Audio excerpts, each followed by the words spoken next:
En Capital Intereconomía, el consultorio de bolsa.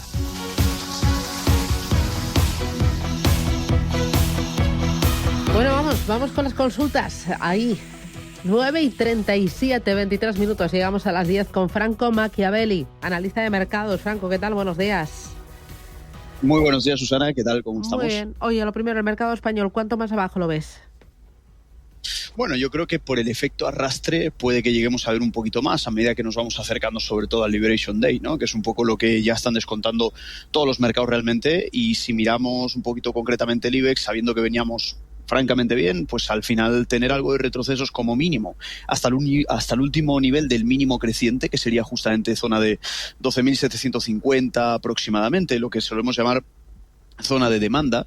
A partir de ahí podemos llegar a ver más caídas, ya que la última subida fue bastante vertical, subimos más de un 6% sin apenas retroceso. Pues ver algo de retroceso hasta ese último mínimo creciente como mínimo sería la primera parada técnica. A partir de ahí ya nos podríamos ir a niveles que estén un poquito más revisados a la baja, un poquito más digamos relajados también en cuanto a subidas previas y en cuanto a niveles de apoyo también. Estamos hablando de 12.230, así que nos quedaríamos un poco, Susana, con dos niveles, 12.750, como estábamos diciendo, y 12.230, un poquito más espaciados en esa caída y en todo ese incremento de volatilidad que tanto se estima de cara a esta semana, ¿no?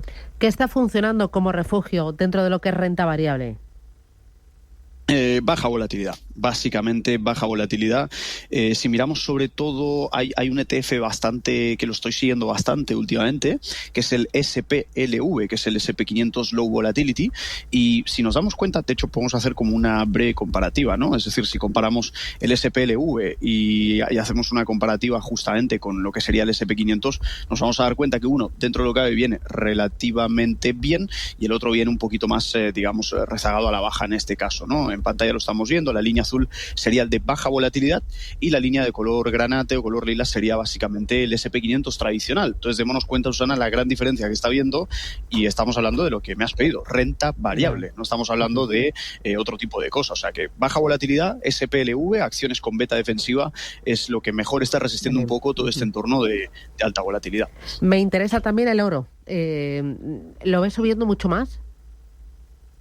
Bueno, yo creo que se va moviendo un poco al compás de todo lo que va ocurriendo, ¿no? O sea, va teniendo un movimiento bastante, digamos, correlacionado con lo que viene a ser lo habitual en este tipo de entornos y con todos los efectos también que hay de fondo de mercado, ¿eh? O sea, recordemos que los bancos centrales siguen comprando, que está habiendo demasiado interés en el oro, que la destrucción monetaria que se aproxima también será mayúscula en ese aspecto y el oro está haciendo su trabajo, básicamente. ¿Creo que lo puedo ver más arriba? Sí. ¿Con correcciones en el medio? También. ¿Correcciones muy abultadas? Tampoco. Quiero decir, la última que hemos estado viendo pues ha tenido un poquito más del 1,8 de caída y ha vuelto a subir. La última corrección significativa en el oro fue justamente alrededor de octubre del año 2024, que llegó a caer un 8, un 9. Pero es que desde entonces, Susana, las correcciones han sido muy ligeritas para seguir subiendo. Así que teniendo en cuenta el fondo de mercado, teniendo en cuenta la narrativa, el contexto y el sentimiento de mercado también, lo más normal es que continuemos así y, como decimos, con retrocesos más bien pequeños que vayan un poco ligados a todo este movimiento lógico que está ocurriendo con este tipo de activos. Voy a ir enseguida con los oyentes, pero antes me interesa eurodólar. ¿Cómo lo ves? Bueno, eurodólar estuvo subiendo bastante durante las últimas semanas en general. Sí que es cierto que estábamos llegando a niveles un poquito más de resistencia, por así decirlo, esos niveles de oferta, y a partir de ahí parece que se logra retraer un poco. En donde me estoy fijando concretamente, como mínimo en pautas de nivel técnico, sí que es verdad que veníamos con máximos y mínimos crecientes, hasta que lo que estamos empezando a ver ahora son una especie de giros. Cuando miramos este tipo de estructuras, al final nos vamos a dar cuenta del debilitamiento implícito que está teniendo. Cuando yo miro eurodólar, evidentemente no puedo dejar de mirar el índice del dólar, que estábamos viendo que con el PCE del pasado viernes no repuntaba demasiado. Y es que también lo que hay que tener en cuenta aquí es la expectativa de crecimiento. No todo es inflación cuando miramos el dólar, sino que también es crecimiento y la expectativa futura. Entonces, si a partir de ahora no hacemos nuevos mínimos en el dólar y empiezas a hacer algo de bases o lo que sea, podemos llegar a ver eurodólar retraerse un poquito más, que cierre grandes gaps, grandes fair value gaps, mejor dicho, grandes huecos de ineficiencias en negociación, y que a partir de ahí veamos un pequeño retroceso. Pero si miramos a muy largo plazo, la tendencia de eurodólar es más que clara bajista en este caso. O sea que lo más normal es que tienda un poco a cotizar en niveles un poco más de esa media en ese sentido, ¿no? Vamos a ir con los oyentes. 609 22 47 16. Buenos días. Para el señor analista, ¿cuál le gustaría el más para entrar? ¿Cuál, si hay que meterse en alguna, Alibaba o JD.com? Y el soporte, por favor. Muy bien. Alibaba o JD.com para entrar. Bueno, a ver, podemos ver las dos en pantalla ahora y así completamos el análisis relativamente de forma, digamos, ágil. A ver, tenemos a Alibaba, que lo ha venido haciendo muy bien, todo hay que decirlo. Cuando sobre todo llegamos a ese nivel de suelo, esos niveles de 66, lo ha hecho muy bien, sobre todo a la rotura de 117, que era un poco una resistencia bastante relevante en ese aspecto. Si miramos un poco JD, tiene, digamos, unas figuras relativamente similares, digo similares en cuanto a la caída previa, posterior apoyo, niveles de suelo, o sea, por eso digo, similar un poco a Alibaba en este caso, y a partir de ahí cambiando un poco estructuras. ¿A qué me refiero? Pues que a toda la pauta previa de lo que vendría a ser esos canales bajistas, pues amenazaba justamente un poco con esa rotura. ¿Dónde estaríamos prestando atención ahora en ambos valores, un poco por ir al grano? Bueno, pues últimos grados de subida, que lo podemos medir por esos últimos mínimos crecientes, es un poco la pauta más clara que podríamos llegar a vigilar en este entorno, y a partir de ahí algún mix también de soportes y resistencias. Quiero decir, todo lo que esté cotizando por encima de los niveles actuales en JD, que es un poco el nivel de 39, seríamos optimistas. Todo lo que esté por debajo de 30 nos haría pensar de que el valor puede volver a entrar un poco en esos movimientos de rango, ¿de acuerdo? O sea, todo lo que esté por encima de 39, genial, por debajo de 30, un poco más precavidos, y en este caso Alibaba un poco más de lo mismo en ese sentido. Es decir, si nos mantenemos relativamente bien en todo lo que sería por encima de ese nivel clave que llegó a romper de 118, maravilloso. Si por el contrario perdemos pues, niveles de 100 más o menos, que esté por debajo de media móvil, la misma exacta lectura. Podemos tener el riesgo nuevamente de entrar en zonas de consolidación. Pero bueno, buen tono que están teniendo en general las chinas, Susana, así que bueno, nos quedaríamos un poco con esos niveles clave de no perderlos, mantenerlos por encima y a partir de ahí guiarnos un poco por la tendencia alcista, ¿no? O por el giro, mejor dicho, de tendencia que están teniendo. Voy con otra nota de voz. Hola, una pregunta al analista, una pregunta técnica de herramienta de trabajo. Es que no sé qué sistema sería mejor para invertir fuera en dólares y en otras monedas, o una plataforma. Es que yo invierto con la app de mi banco. Me vendría bien una app mejor que ponerme en una plataforma, pero bueno, a ver cómo lo ven analistas y en qué sería mejor para invertir, que sean los cambios de moneda y demás más económicos, porque es que mi banco me cobra muy caro y entonces no interesa, que se lleva todas las ganancias prácticamente en el cambio de moneda y demás. Venga, muchas gracias y perdona. Gracias. Muy bien, gracias, muy amable. ¿Qué dices?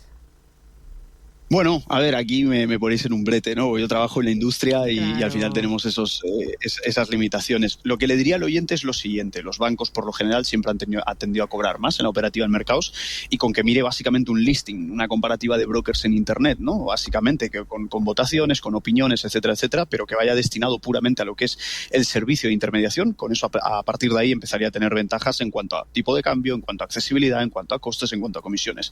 Todos los brokers tenemos comisiones muy similares, todo hay que decirlo, así que invito al oyente a que simplemente busque un listing de brokers, una comparativa de brokers nacionales o internacionales, que se guíe un poco por reseñas y opiniones en Internet, que haga un poco la comparativa en costes, y a partir de ahí ya lo tendría. Me sabe muy mal, Susana, no puedo ayudar un poquito más, pero estoy ahí en una línea gris.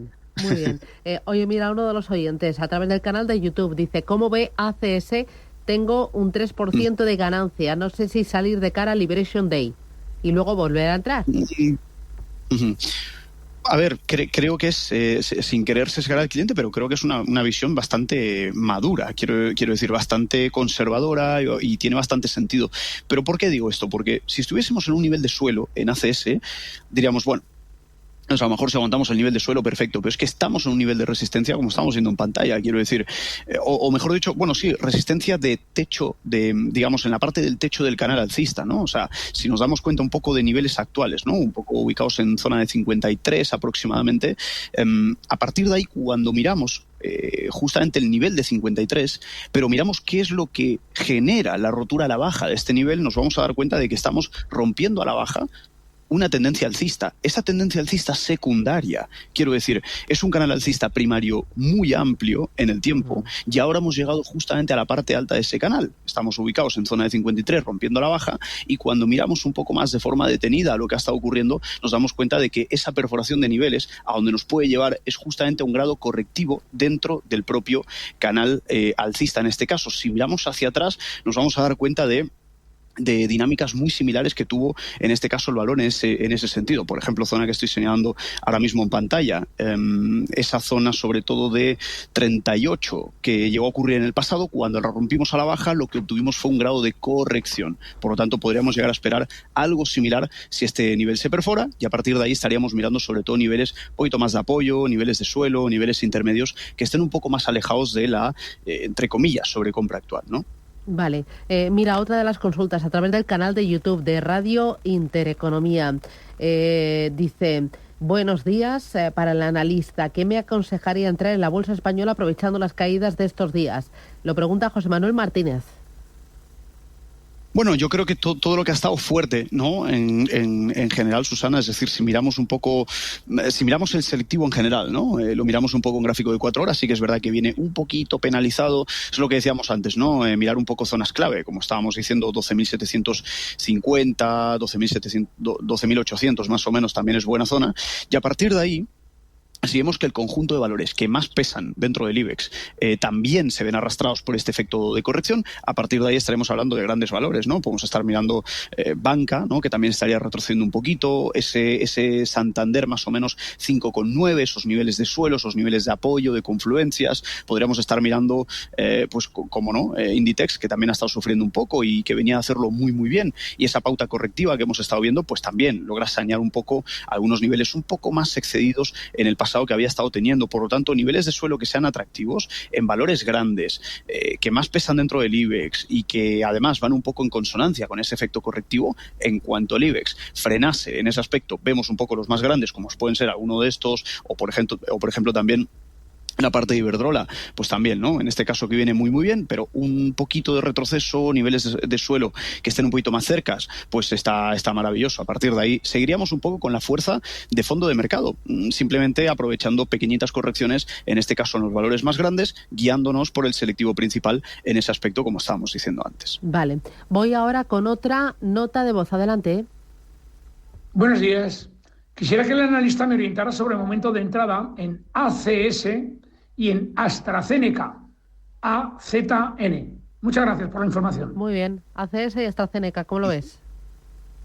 Vale, nos vamos directamente a AstraZeneca porque ACS la hemos comentado justamente ahora, así que el oyente si tira un poquito para atrás en el consultorio va a encontrar el análisis.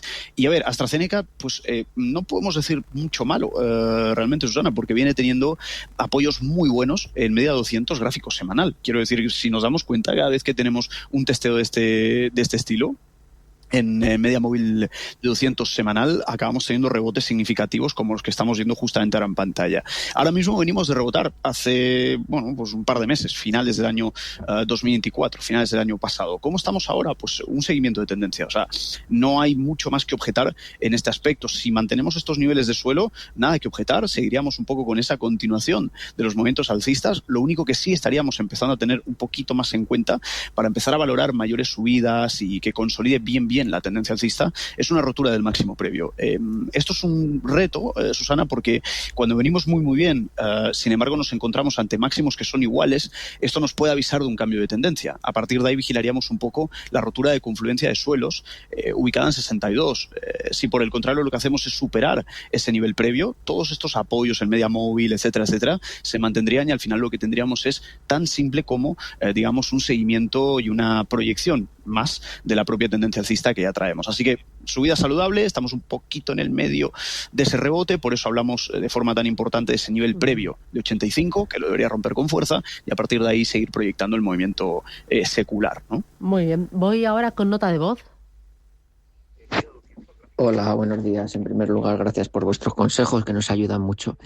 Quería saber un valor europeo, si puede ser alemán mejor, para entrar a medio plazo y que sea, bueno, defensivo, no muy arriesgado. Vale, no sé si una eléctrica o una compañía aseguradora que le pueda sacar un beneficio a medio plazo.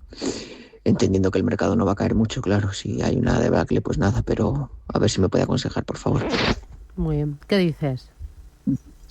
Bueno, me gusta Allianz, creo que la comentamos en el último consultorio de Intereconomía, y me gusta Allianz con un poquito de cautela. ¿Por qué digo esto? Porque es una buena compañía que lo viene haciendo bastante bien, que también ha empujado a favor al DAX en su vida.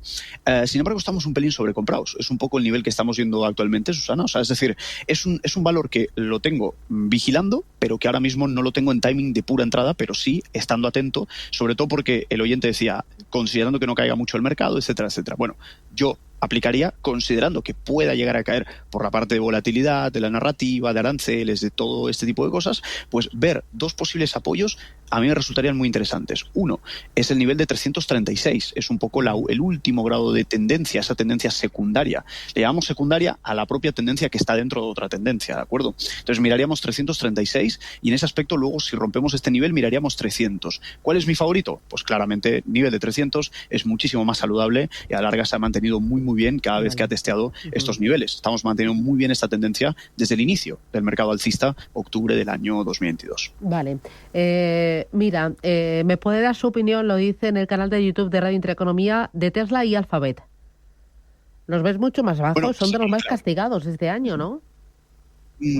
Totalmente, Susana. Y además que, bueno, creo que va un poco en consonancia la narrativa también, claramente, ¿no? Me gusta, si me habías dicho Alphabet y Tesla, si no recuerdo mal, o Microsoft y Tesla. Era Alphabet y Tesla. Si tengo que elegir una de las dos, me quedo con Alphabet por el modelo de negocio, etcétera, etcétera, pero cuidado esta semana con Tesla, que están los earnings también. Tesla, honestamente, tiene niveles de apoyo súper interesantes. ¿Qué ocurre? Que son niveles muy atractivos, pero tenemos un componente de volatilidad que nadie sabe lo que va a pasar esta semana, que al final todo técnico se lo puede llevar por delante. Pero el nivel técnico actual de Tesla, honestamente, me gusta mucho. Estamos hablando de ese apoyo que tuvo en 234, de esa media móvil de 200 sesiones, de esa confluencia de niveles de suelo, que también estábamos viendo un poco desde enero del año 2023, esa última tendencia alcista que trajo en este caso las acciones de Tesla. O sea, si no hubiese un componente de alta volatilidad como hay actualmente en el mercado, estos serían timings maravillosos, honestamente. Y luego sí que es verdad que si nos vamos en este caso a Alphabet, pues también ha estado sufriendo un poco, está actualmente apoyándose en niveles de demanda. Cuando llamamos niveles de demanda hablamos de que son los últimos mínimos generadores de nuevos altos. Estos niveles son muy fuertes y actúan a veces también como niveles de suelo. Si tenemos en cuenta todo esto, pues diríamos exactamente lo mismo. Niveles actuales, más o menos, estamos hablando pues del entorno de 150. Todo lo que esté por debajo de 130 nos haría ser más precavidos, pero 7 magníficas seguirán siendo magníficas, simplemente que hay que saber navegar en un entorno de alta volatilidad. Muy bien. Franco Machiavelli, analista de mercados, gracias por las claves, cuídate mucho, un abrazo. Gracias, Susana, Adiós. igualmente.